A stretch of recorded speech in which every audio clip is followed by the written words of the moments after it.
رسول اللہ صلی اللہ علیہ وآلہ وسلم نے فرمایا، منافق کی علامتیں 3 ہیں: جب بات کرے جھوٹ بولے، جب وعدہ کرے اس کے خلاف کرے، اور جب اس کو امین بنایا جائے تو خیانت کرے۔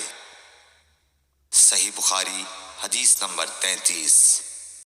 رسول اللہ صلی اللہ علیہ وسلم نے فرمایا کہ 4 عادتیں جس کسی میں ہوں تو وہ خالص منافق ہے، اور جس کسی میں ان 4 میں سے ایک عادت ہو تو وہ بھی نفاق ہی ہے جب تک اسے نہ چھوڑ دے۔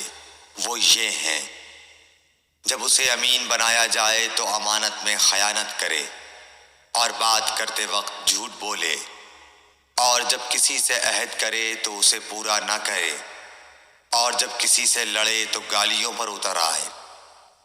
صحیح بخاری حدیث نمبر 34۔